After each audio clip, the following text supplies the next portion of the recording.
Lily Phillips. She's 23 years old and she is an OnlyFans creator. She has become quite famous because she has set the enormous goal of sleeping with 1,000 men in 24 hours. But maybe she's a victim to the algorithms now. Maybe she's a victim to the fact that we have to have more outrageous and out there content to draw people in.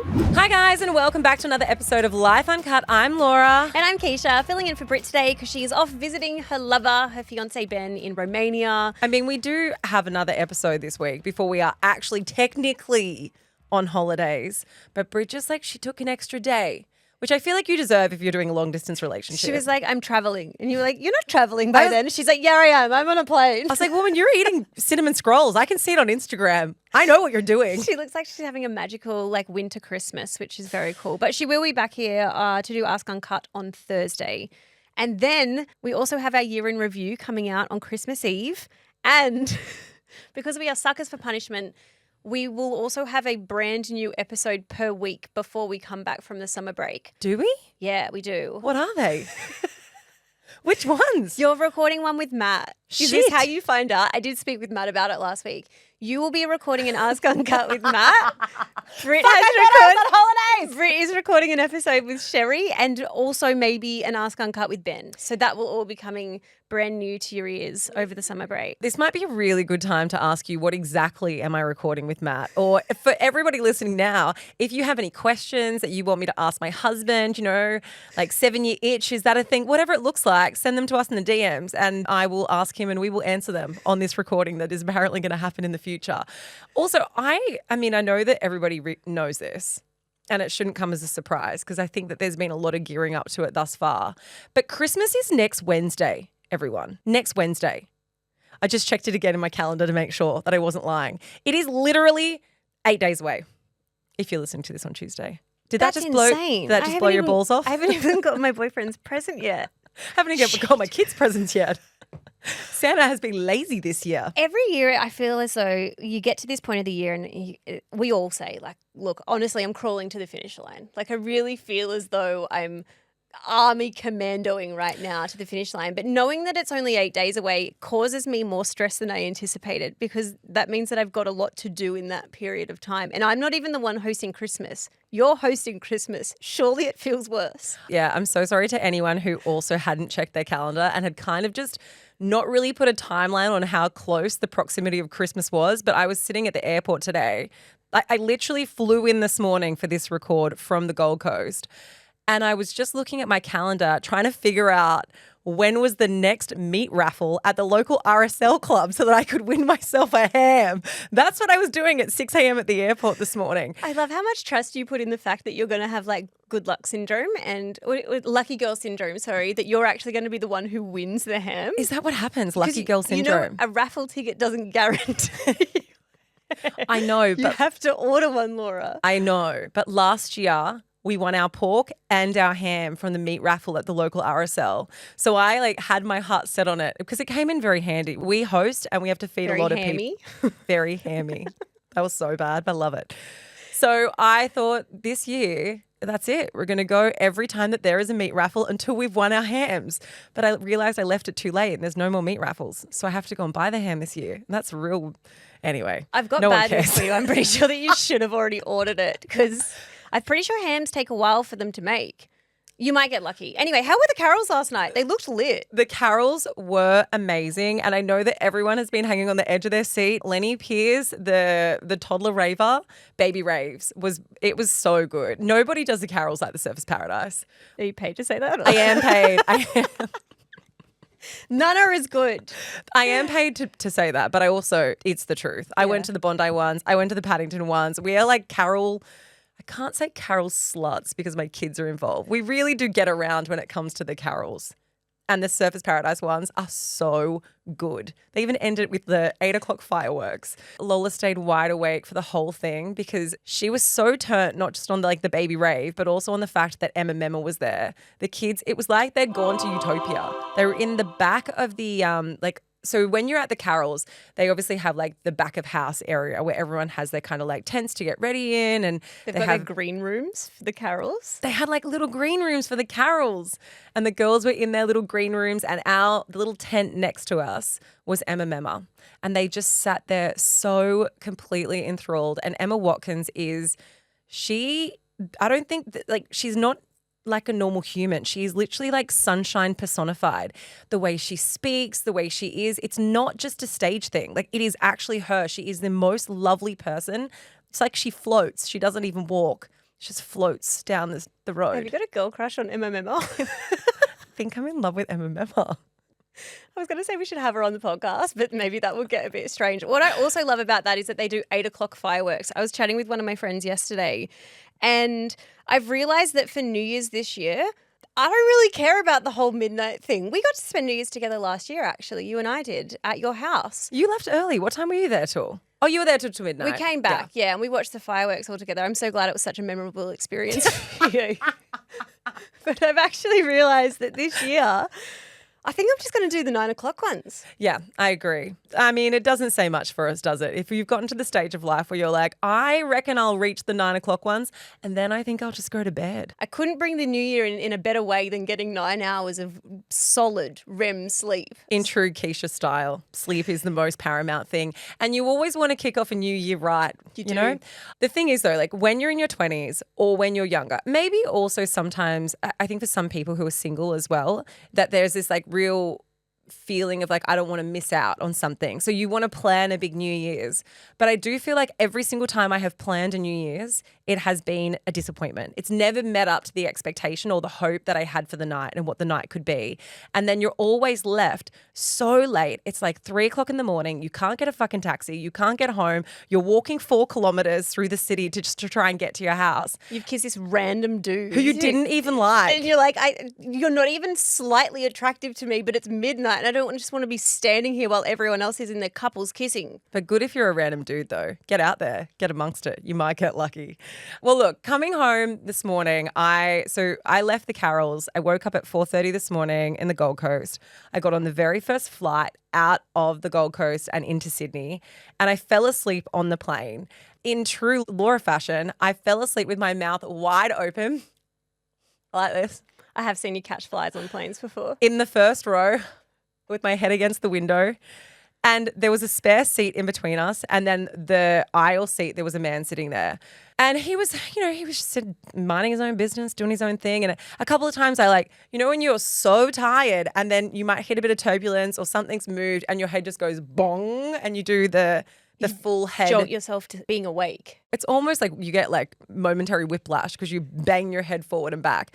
So I did that a couple of times and I looked around really startled and I looked and he would then look at me and I'd go back to sleep. And we come into land in Sydney and everyone's getting their stuff and whatnot. And he turns around and he looks at me and he goes, "Excuse me, do you have a podcast?" Oh. I thought he was going to say, "Excuse me, were you on stage with Emma Memma last night?"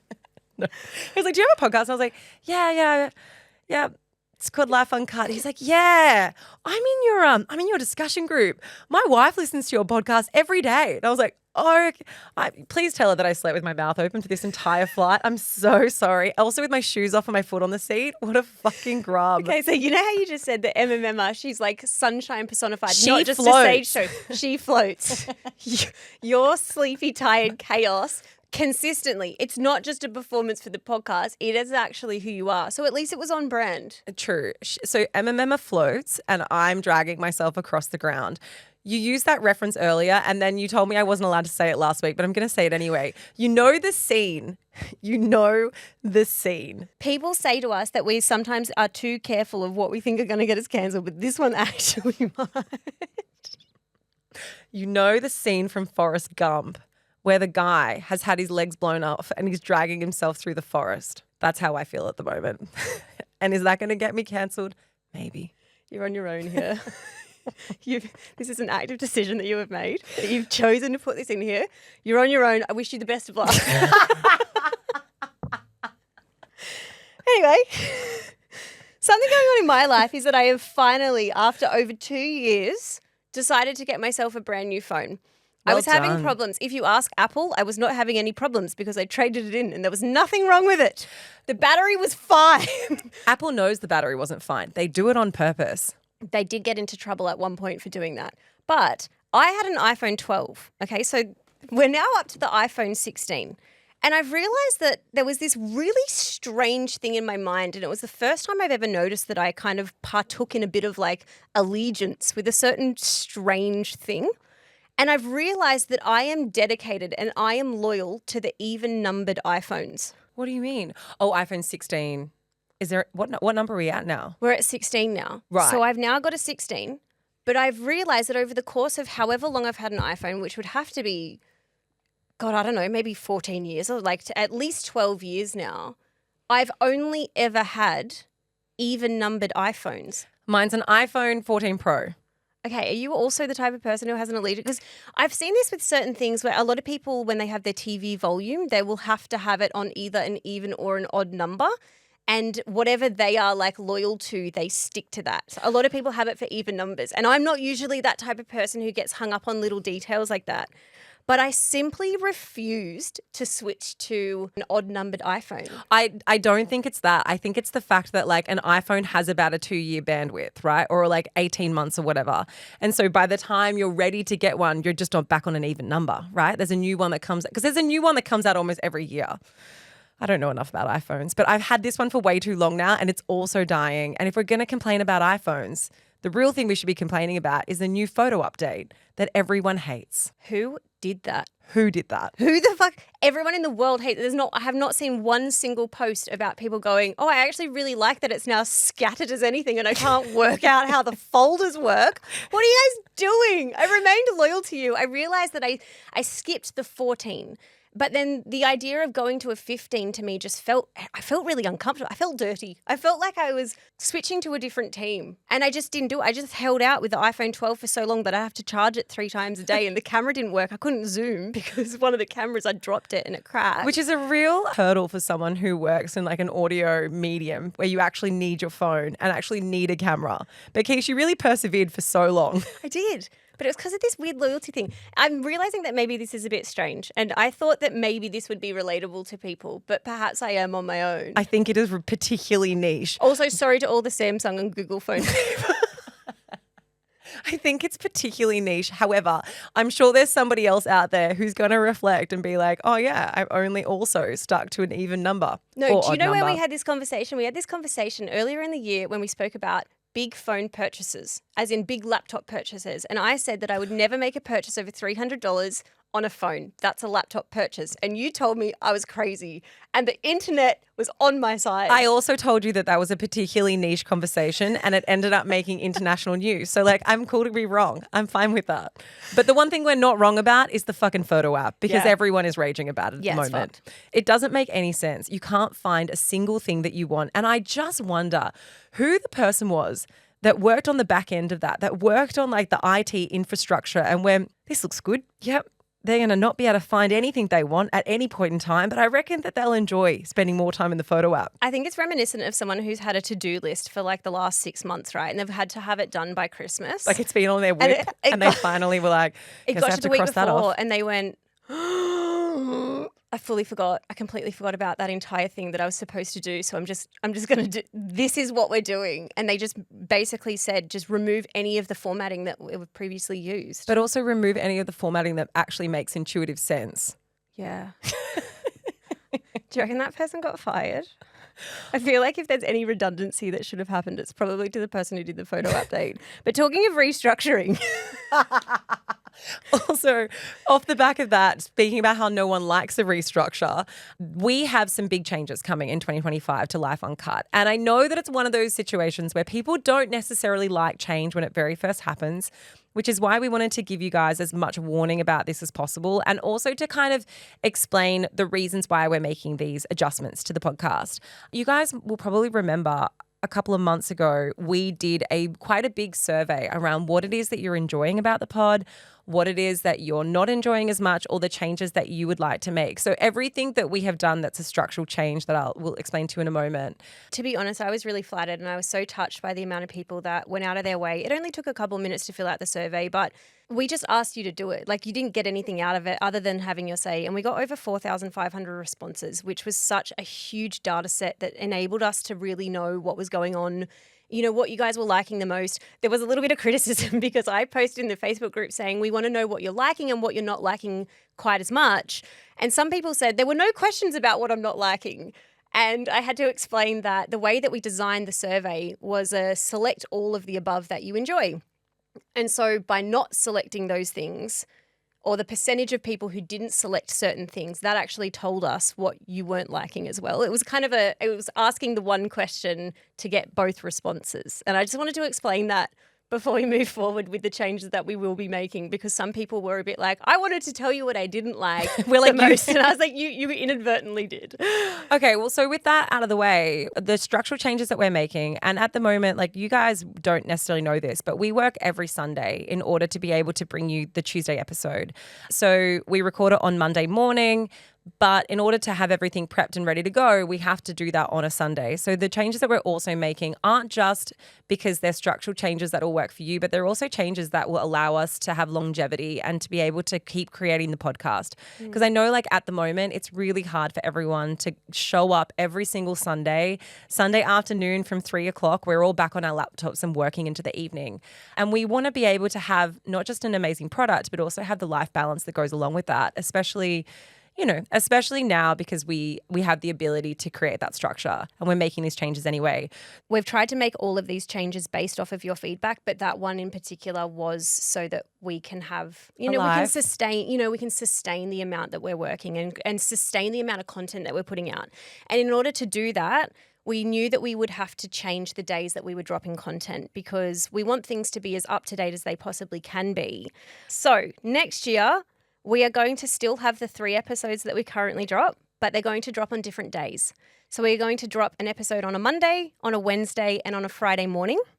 And we've decided to switch up the order of the episodes because it came in very loud and clear that Ask Uncut was your favorite episode. Pretty unanimously. I think it was over 70% of people, that was their favorite episode. So we're going to give that to you first thing Monday morning. So you can go into whatever your Monday looks like. If you get a bit of Monday-itis, hopefully it will be alleviated a little bit by having something that you like listening to.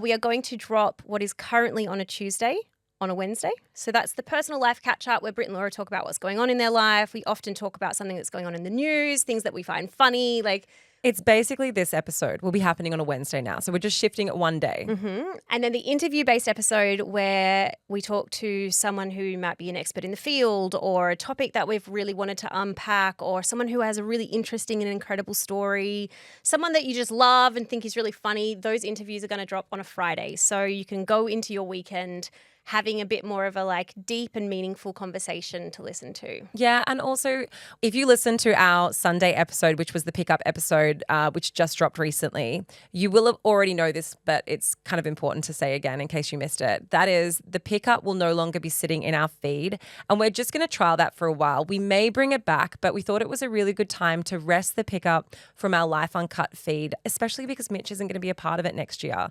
So while big changes have been happening, we thought this would be the right time to see and to get back to our core 3 episodes a week, not creating too much content, not flooding the feed with new episodes all the time, and giving you guys the space and the time in between to really listen to every episode, because the feedback that we were having was dropping on a Tuesday, Wednesday, Thursday just meant that so much content was coming out and a lot of you didn't have time to actually listen to all of it. So these changes have been really considered, and we've spent a lot of time sort of fleshing out what is the best thing for the way in which we structure Life Uncut and for ourselves. And we're so excited for what 2025 is going to bring. I'm actually so excited for it. Because you're I get my Sundays back. We get a life back. So these changes will be starting. So your first Monday Ask Uncut will be starting on the 20th of January. That's when we're coming back from our Christmas break. But as I said at the start of this, you'll actually have some brand new content to listen to over the summer as well. Yeah, and we wanted to share this with you now so that we can give you as much time as possible to get your head around the changes, because like we said, we know that change can be weird and it takes a little while to adjust, but we genuinely feel like this is absolutely the best decision to make for Life Uncut, and also like it's gonna be great, guys. Trust us. Trust me. Speaking of kind of schedule changes, can I do Accidentally Unfiltered now? Can we just jump into it? Because I saw this TikTok. It's an American woman who, I don't want to assume age, but I would say that she would be roughly 65. And the caption on TikTok says, "My Grammy finally decided to download a dating app and this is how it's going." And she's sitting there showing her granddaughter how her dating app is going. And this is what she said. Hello, Gary. Nice to meet you. I love the picture of you on the swing. Looks like fun, and I love to swing too.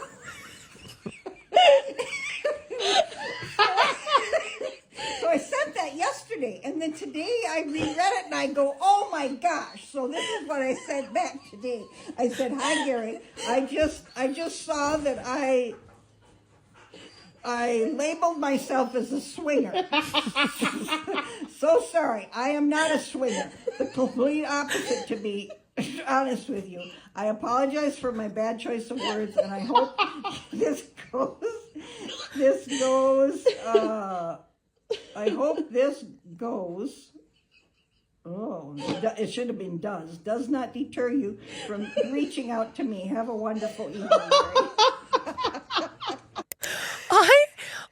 I don't know what's weirder, whether the fact that she was like, I'm sorry I labeled myself a swinger, or she replied by saying, I like to swing too. What 70-year-old lady wants to sit on a swing and swing? She just said, I like the photo of your swing. I like to swing too. You look adventurous. I don't know. I'm just picturing those ones in Bali. You know how they've got those massive big swings that you can go on? It's not so much about the picture. It's about the reply. It's like, where was she going with that?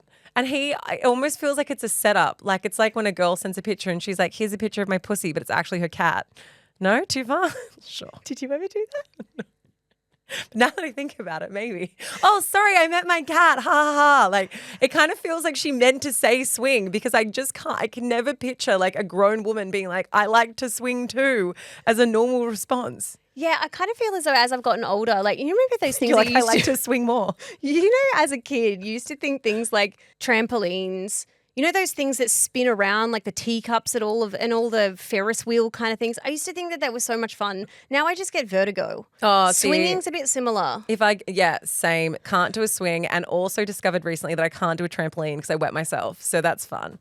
I was on a trampoline with my niece and nephew, and they were like double jumping each other, and I double jumped them and pissed my pants. So I was like, I've got to get off now. I can't do any of those rides though. Like there's any of the spinning things, all of the things, the roller coasters, stuff that I used to absolutely love as a kid.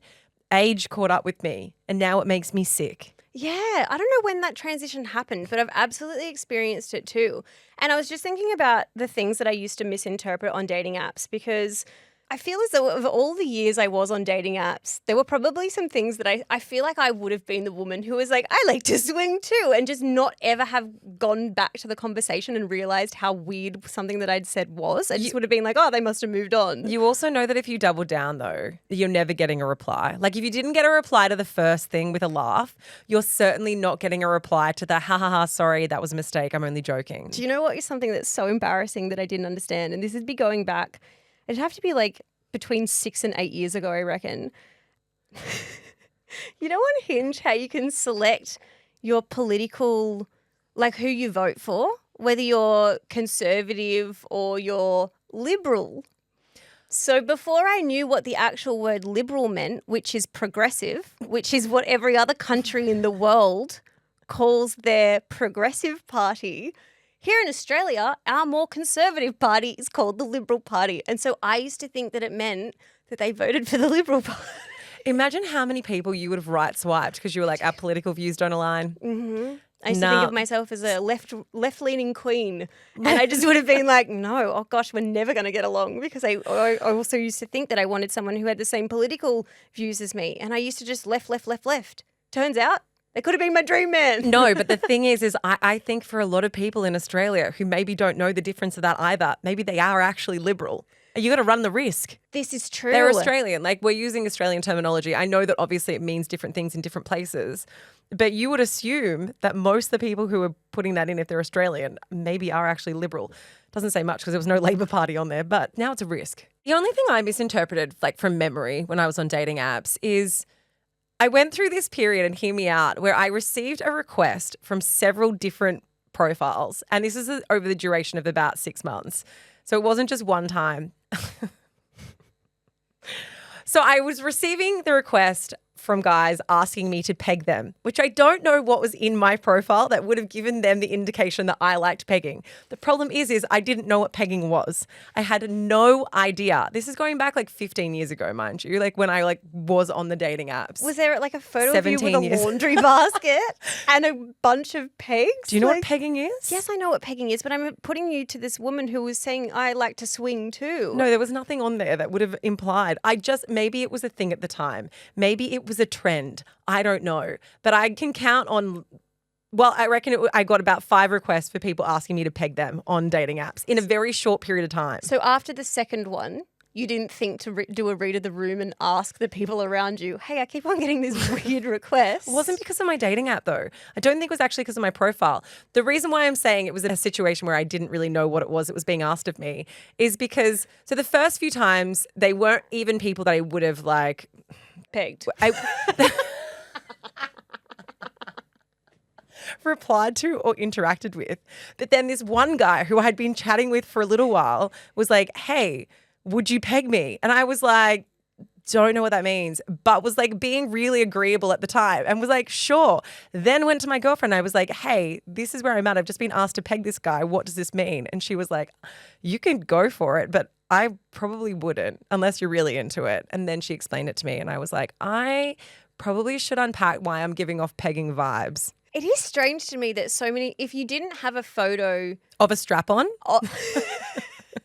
or a bunch of pegs on your profile, it is strange to me that you could somehow give off the vibe that you would be enthusiastic about pegging. Like, I don't know what that looks like short of having photos that kind of implied that you were into it. Yeah, I got asked a lot of times. And then I started to think that maybe it was normal. Have you ever been asked to peg I've someone? never been asked to peg someone. John, are you? No, just me. Lucky me. Just you. Yeah. I'm trying to I think take it as a compliment. like, did I not look as though I was athletic enough? You're very, like I said, once again, very short. Very short. I think it's the broad shoulders on me. They really gave off peg vibes. So I think I am constantly underestimated when playing sport because I'm... Keisha's like, I could peg you too. God damn it. Why wasn't I asked to peg? Did you not think I had the hip mobility? Did you not think I had the stamina? Because I do. This happens a lot. Every single Tuesday afternoon, I am underestimated by the very fit 23-year-old boys who we play against. I have got 2 tries in the past few weeks because I genuinely could see it in their eyes that they looked at me and they went, They got a bit lazy. she's not able to, she's fine. And you were we like, don't need to worry about her. I can peg him I'm like a queen. Fuck you, I could have pegged you if you had asked back in the day. Well, I might chuck in the accidentally unfiltered that we were sent that I thought was really funny because this is so something that would happen to me. I was walking my dog with my partner one morning not long after a council pickup. You know the street ones where you can put all of your stuff out on the street and they come and collect it.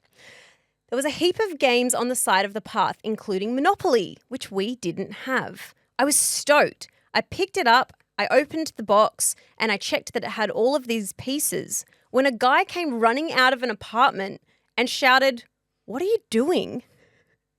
It turns out that they were moving in and there was a moving truck parked right outside. Fair. No, I think that this is an easy mistake to make. I genuinely do. And I also think like if you're moving, you don't just leave the games. You've got to like keep that shit contained. I feel as though I've seen people put signs on their things being like, "We are moving, this is not free." Please don't take this. Because people like me, I love street furniture. There is nothing that gets my dopamine higher than finding a piece of furniture on the side of the road that I'm like, I can fix that. There are 2 types of people, right? There are the people who would just pass it by because they're just like, nah, not for me. And then there are the people that would make their partner stand there while they go get the car. Yeah. Like, or they will stand there while someone goes and gets a vehicle appropriate to pick it up. I will never forget, there was this one time I was walking down to the beach for a swim. This is when I lived in Bondi. And there was such a good desk. And I said to my friend Ellie, I was like, oh, look how good that desk is. I need a desk. I'm in the market for a desk. I was about to buy one. That'll be perfect. And she said, we'll just go for a quick swim and then I'll help you on the way back up. I'll help you carry it back to your house. You're like, nah, it'll be gone. It was. Yeah. We lost our chance. Of course I lost it my was. chance at my free dream desk and I had to pay for it. I still think about a chair that once upon a time was in Bondi that I wanted my boyfriend at the time to go and get a car to bring it home. It was like a velvet green chair. And he was like, absolutely fucking not. He's like, you can go get the car. So I like ran home, got the car, came back, gone. Because I was at the time taking home a lot of street furniture and he was like, no more. Maybe they were actually No just more. moving into the apartment. No, it was just one lone chair out there ready for Laura Byrne. We're real scabs, aren't we? Yep, but that's all right. Can't take the girl out of Wollongong. Something that we've been talking about in our group chat recently, and it may or not be something that you have seen and are also familiar with. There is a woman, her name is Lily Phillips. She's 23 years old and she is an OnlyFans creator. And the reason why she has become quite famous is because she has set the enormous goal of sleeping with 1,000 men in 24 hours. Now, this seems to be something that is becoming more and more common. You guys might remember Bonnie Blue. She was the very infamous OnlyFans creator who really made her mark by saying that she was going to sleep with the schoolies boys. She had her visa revoked and there was so much like absolute rage about that situation. But it does seem as though that there is this increasing sort of push for content that revolves around setting records for the amount of men that you can sleep with in a short period of time. We've spoken about OnlyFans quite a few times on this podcast before, and also we've interviewed Angela White, who is a prolific porn star, and she even said that she makes the majority of her income via OnlyFans now, and it has been an incredibly empowering platform for her where she has agency, where she owns her own content, produces her own content, and is able to make an income, without the same amount of effort that she has to for her normal productions. But I guess this conversation around Lily really comes back to a video, a documentary that's been released that shows both sides of this record that she is trying to set.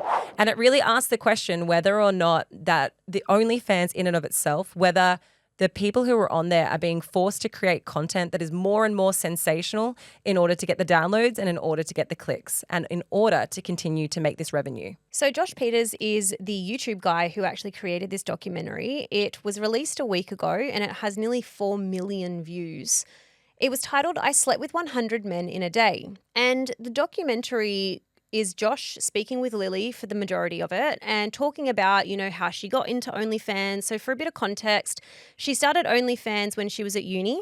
She now has 9 employees, which is a pretty substantial team. Josh calls her a businesswoman in the documentary. Her parents have always known what she has been up to and have always been across the fact that she's creating this content, and not the nitty-gritty details, but like they are aware and they are still very much in her life. She speaks with her mum every day. And the reason I wanted to bring that up is because I think this documentary for me was really interesting to examine the stereotypes that exist in terms of the reasons why people get into sex work and compare that with my own biases about what I think about sex work and how the world views it as a very shameful career. So the documentary starts with some conversations between Josh and Lily talking about her goal of sleeping with 100 men in the one day. And so this is in training for this world record attempt that she will be making shortly, where she wants to sleep with 1,000 men in a day. They were talking about her motivations, about her fantasies, about her early OnlyFans career and how that has led her to the point that she wants to kind of set herself these challenges and film them for her OnlyFans. And this is what she had to say ahead of the challenge. Yeah, I guess the only thing I'm nervous for is like for them to have a good time. I want to make sure they enjoy themselves and don't come away from it like, oh, I feel disgusted or that wasn't fun. I think other people in the industry definitely look down on me for doing this, but I think at the end of the day, people forget that it's also my fantasy, and this is also something that I'm really enjoying and want to do and have wanted to do before I was even in the industry. Something that I found really interesting in the documentary was actually the logistics of how they were organising the 100 men that were going to be sleeping with Lily on the day. I think it's not even generous to say that it was disorganised as anything, and it seemed to be done by people who really didn't necessarily understand that this could be a risk to her safety. It could be a risk to their safety. It was done by her assistants. They basically put a call out on her OnlyFans and had people submit their application that they wanted to be one of the 100 men who slept with Lily. They were to send a photo of themselves alongside with their ID.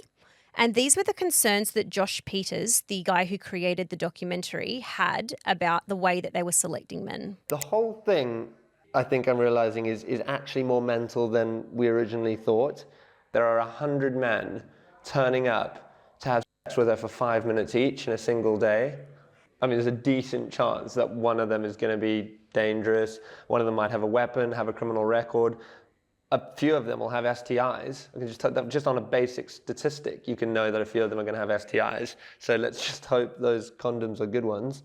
Now, what was interesting about these 100 men that were selected to be the men who were going to sleep with Lily on this day is that on the day of the actual, I guess, experiment or the challenge, I guess I could call it, quite a few of them pulled out. And so the assistants who were organising this kind of ended up using a referral policy with the men who were there. And they said, hey, you know, if you had a good time and you have a friend, do you reckon you could message them, send them where we are, send them the Airbnb details and get in contact with us? Because we've had so many pull out that in order to make this 100 men, we need more men. We need more people. And so they were recruiting kind of like on the spot. Well, she was also saying that like the people who were prioritized were people who had had their STI checks done, but also getting to a point where they didn't have enough people to actually fulfill that 100-man goal meant that they had to, I guess, be more lax with how they found participants. Look, I mean, the reason why we wanted to talk about this isn't so much around the goal setting or this astronomical feat of trying to sleep with X amount of people in a certain amount of time. It's because of a specific part of this interview that has gone very viral. And it's of Lily reflecting on that 100 men experience. She went into it with such a positive outlook. She went into it with such a conviction that she was going to enjoy the experience, that the experience was a fantasy of hers. And then the follow-up interview really showed something that felt quite dark in comparison. And just for some context, if there are a couple of words that are muted in this, that's how the documentary had to publish the YouTube. So it might just sound a little bit cut to you. And each of the men logistically were to be given 5 minutes to spend with Lily. So this is Lily directly after they had completed the challenge of 100 men. Just one in, one out, like it feels intense. Like more intense than you thought it might. Definitely. Sorry. Okay. Okay. Just take Yeah, 1 minute.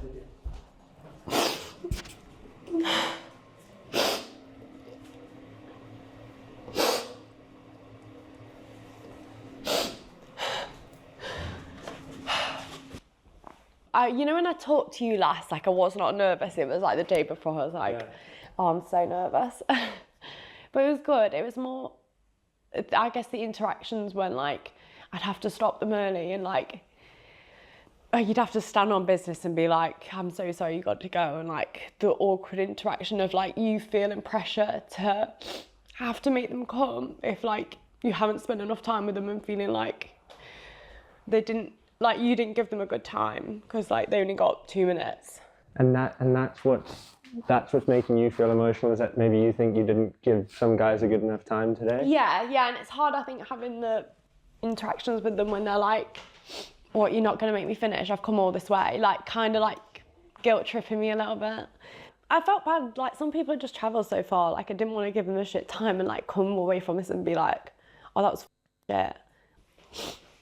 I think sometimes like feeling so like robotic, like by the, I think like the 30th, you know, like when we're getting on a bit, I've got like a routine of like how we're gonna do this, and like it just, sometimes you'd like disassociate and be like, you know, like it's not like normal things at all. In my head right now, I can think of like 5, 6 guys, 10 guys that I remember, and that's it. But it's just, I don't know, it's just weird, isn't it? Like, if I didn't have the videos, I wouldn't have known I've done 100, you know? I think for anyone listening to that audio, when I listened to it the first time, my very first response was how devastating that sounded. And it makes me ask the question, right? often we can have fantasies. Often we can think that something is going to be a certain way. And then when we actually experience it ourselves, the reality of a situation is very, very different from what we thought it was going to be. But the issue in this situation is almost that Lily can't change her mind about it because it has been so public. She has set herself the goal of sleeping with 1,000 men. She has so many OnlyFans subscribers. This is how she is now making her income. This is what she has become known for. So it's kind of a situation of pressure where she can't go back on the goal that has been set. And it's very evident in that piece of audio that Lily is quite distressed after sleeping with 100 men and that it wasn't necessarily what she expected it was going to be, and it was a lot harder than what she expected it to be, in her own words. But then she's gone on to do many podcasts and to speak about it publicly, to say that she actually did really enjoy the experience and also that she does still have the goal of sleeping with 1,000 men. I mean, we've spoken about it heaps between the two of us and also like within the Life Uncut chat that we have, because on one hand, we've had so many conversations about how OnlyFans can be so empowering for some people and how it has been a really empowering platform for many sex workers. But I also think it's important to talk about the grey and to talk about the times when maybe it isn't empowering. And I watched that video and I watched that documentary, and it makes me question whether or not this is empowering for Lily, a 23-year-old OnlyFans creator, whether this is actually doing psychological harm in the long term, or whether this is content that in 10, 20 years' time, or even directly after she sleeps with this 1,000 men, that she's not actually going to enjoy.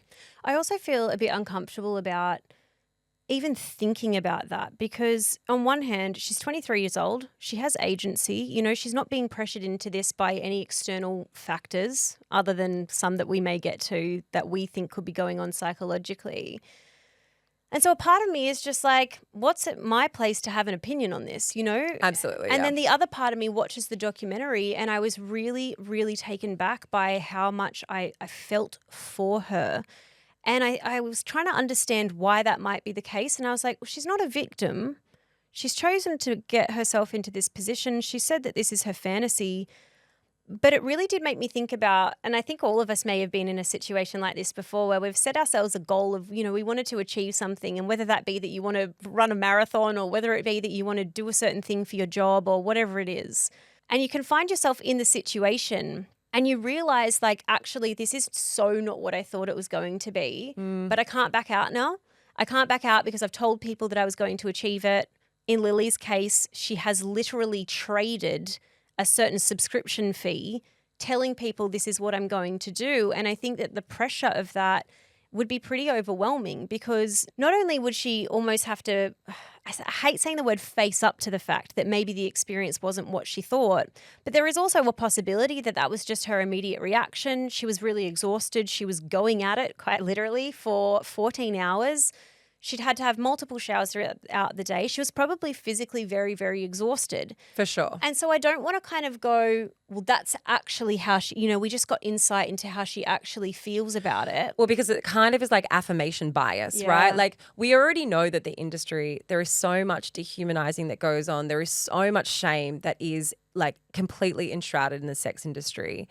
And the pendulum is swinging. Like we have had many conversations around how people don't just get into sex work because they're impoverished or because it is an absolute need or there's addiction issues, which I think used to be the real mentality. People thought surely people would only do this for a job because they had to. And we know that the mentality around that is changing and that there are so many people who get into this work because they want to.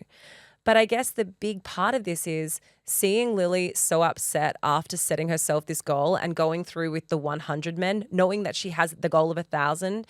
It's like, is it affirmation bias, that part of the documentary where when you see her upset, you're like, aha, I knew you would regret this. You have confirmed to me that the way I feel about what you're doing is correct. Or is it actually just, like you said, Keish, a natural reaction to something that is akin to a marathon? Many people who do wildly physical activities cry throughout doing those physical activities or don't love doing them whilst they're in the midst of that goal setting. And I want to be really careful about making this comparison. I know you laugh because I'm like, it sounds worlds apart, but just hear me out on the theory around this. It's because when we were talking about this, when you first said the name that you're about to say, I was like, what are you You're like, where talking the about? fuck And then are when you going? explained it, I was like, oh no, I so get what you mean. Okay. All right. So hear me out. Ned Brockman recently, he's going to be thrilled that I'm talking about him right now. He's going to be sleeping with 1,000 men in a day. He's certainly not. No, but he recently, I mean, as you guys might be familiar with Ned Brockman, he's an incredible, incredible man who has raised so much money for homelessness by his marathons. So he ran from Perth to Bondi. He also recently did a new challenge, which was running 100 kilometres a day for 16 days. Ridiculous, right? And all of Australia got behind him in doing this. There were many, many moments throughout his marathon where he was crying, where he was swearing, where he looked very displeased that he was doing it, and he absolutely continued on. I think it's definitely a far stretch to compare a physical marathon to a sex marathon and like have those things kind of like sit within the same realm or the same, even within the same hemisphere. But I guess what I'm trying to say is that nobody questioned Ned Brockman crying. Nobody was like, aha, see, you regret doing this. You hate this. But that has been our natural reaction to Lily doing this. Seeing her crying on that documentary, the instant reaction is to think, oh my God, are you going to regret this? Is this the worst decision that you have made for yourself? And I guess it is because there is an opportunity or there is a possibility that she will. But it's also not our place to have that fear for her because it is a decision that she's making for herself. I think also this is where we get into the realm of concern trolling, where like faux concern. If you look on Lily's Instagram, which I did last night, and my God, I regret doing it. It was an absolute cesspit. The amount of shame being put onto her was quite literally disgusting. There's an amount that no matter how primed and prepped you were, no matter if you'd grown up with this your entire life, I don't think we are ever psychologically able to handle that amount of scrutiny from the world. And I truly felt for her in that moment. But I thought about this internally of why I had this deep amount of concern for her, given that, like, you know, she has all of the things similar to Ned, where she'd set herself the challenge, she'd achieved the challenge that she went out there for. She showed emotion, but Ned did too. You know, why did I feel like it was different? And I got myself into a little bit of a rabbit hole when she said that she felt like she dissociated. You know, she could only really remember 6 of the men out of the 100 or 6 to 10 of the men. And if she didn't have the footage of that experience, she wouldn't have really thought that it actually had occurred. And I did go a little bit deep on this because I thought maybe that's why I feel so uncomfortable about it. Maybe it's the fact that she feels as though to accomplish this challenge, she has to literally feel an out-of-body experience. She doesn't want to feel physically connected to it herself. And I did a bit of research, and Stanford Medicine said that between 2 and 10% of the population will experience the phenomenon known as dissociation during their lives, but that dissociation usually occurs as a result of trauma, hypnosis, or certain drugs. And this is where I thought, oh, maybe this is why I feel so deeply uncomfortable about this. She's obviously not under the influence of drugs. She's not under hypnosis. Do I feel uncomfortable because I actually think she could be causing quite serious psychological trauma to herself? You know, she said that she has dissociated in the experience and that she wants to times that experience by tenfold. She wants to up it to 1,000 men. Do I see a young woman, someone who's 23 years old, making choices that I think could have very serious psychological impacts for them long term? Maybe. Maybe that's why I actually feel concerned for Lily. And I hope that that's the case because I don't think that we can ever completely separate ourselves from the fact that, you know, most of the trolling that was going on her Instagram was like, wow, I bet your parents are proud of you. It was such slut shaming that I think we've all become somewhat accustomed to as we were growing up. And, you know, we were told to worry about body counts and we were told to think of ourselves as pure and saving ourselves for the right person.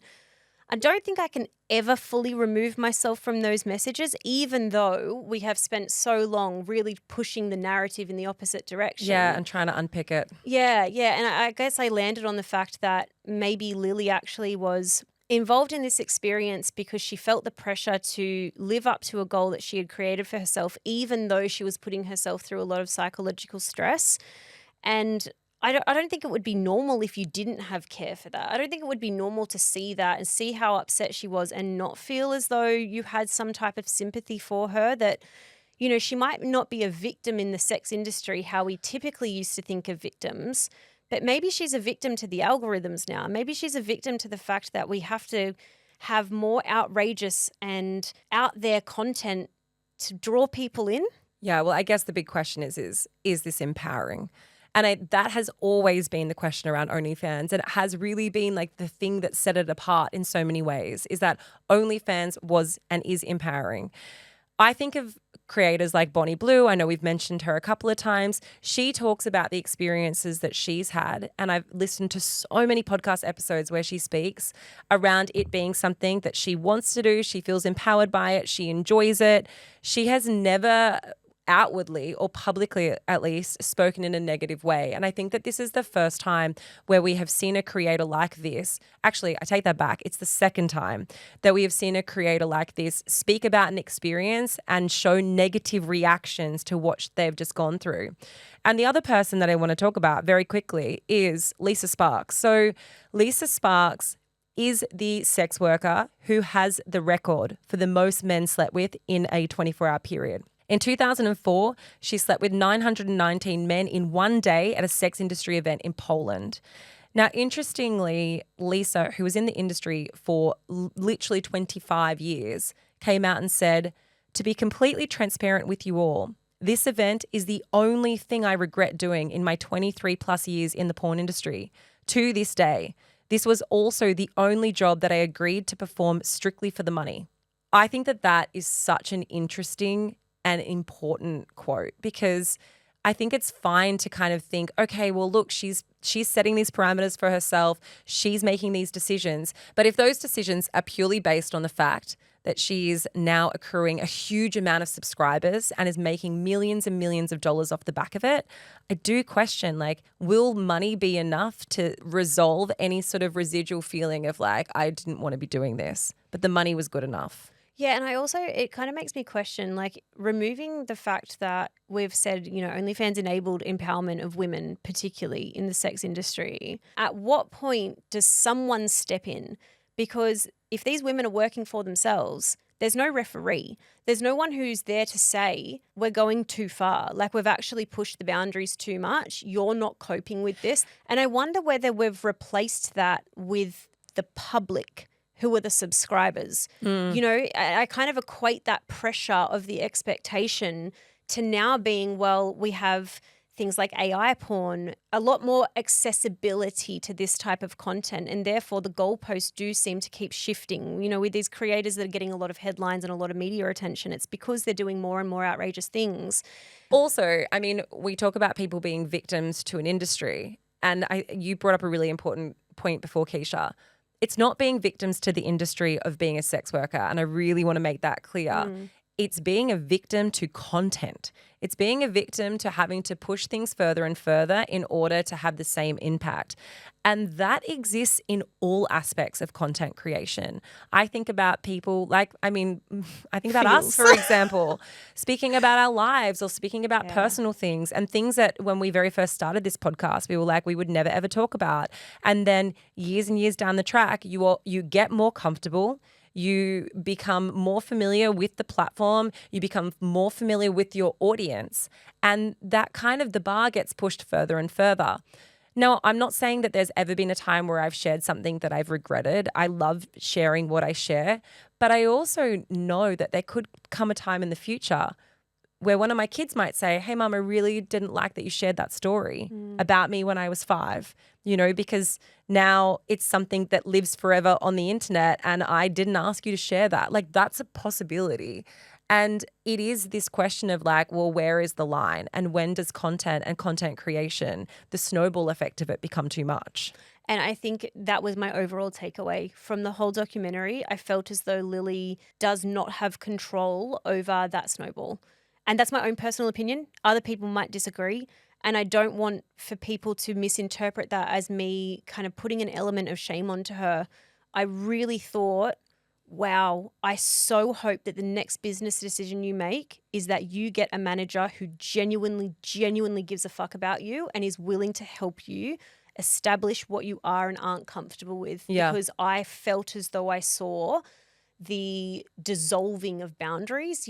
That one particular thing that really stood out to me was how much she cared about the experience of the men that she was sleeping with. Which is like for any woman who is in their 20s, and I say, actually, it doesn't matter what age you are, but I think about this from when I was in my 20s, how much I cared about making sure that the person I was with had a good time above my own satisfaction. 100% relate. Like the things that I would have done in my 20s, the things I did do, which I look back on now and go, that would have been a straight up fucking no.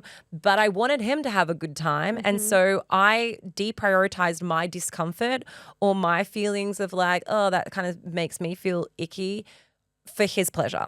And my worry, which echoes what you say in this, Keeshia, is that if this is going to be about money or be about an experience, the boundaries have to be so firm.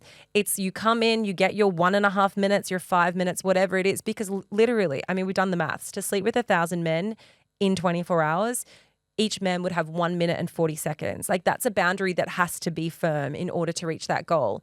So it's almost as though they need someone there who doesn't have to, it doesn't have to be Lily. Lily isn't the one saying, hey, you need to leave now, because that's almost too much pressure for someone who's already in quite a vulnerable position to be able to exact those sort of boundaries. It's crazy to me how unregulated it is and how someone who is a creator can simply be like, all right, everyone, just rock up to this address, because there are so many elements to it that are really unsafe.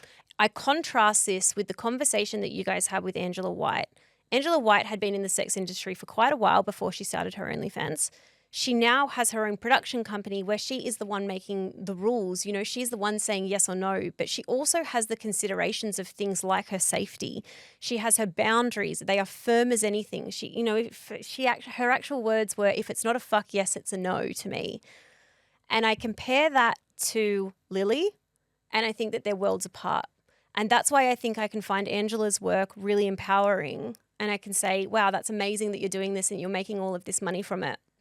And I look at Lily and I think you're in a potentially dangerous situation because you don't have any of the infrastructure around you to support you to make sure that you're going to be okay. And I mean that physically and psychologically. Yeah, and I mean, like we said at the very beginning, we toyed around whether we should have this conversation or not. But we had been speaking about it quite a bit, and we were like, you know, when something keeps coming up, it's what makes us realize, okay, yes, it's definitely something we want to discuss. But the question was whether or not talking about this in this light undoes all of the really positive conversations that have kind of pushed the pendulum into the area of like, okay, well, look, sex workers also have agency. They're not all victims, et cetera, et cetera. But I do think it's really important to talk about the full spectrum of this. And there are instances where it sits in the grey. And for us, this was definitely one of those discussions that sat within the grey. And I think most people who have seen that part of this documentary, and we will link everything in the show notes, would feel as uncomfortable as we felt. Overarchingly, and the question that we all keep coming back to is this version empowering for women?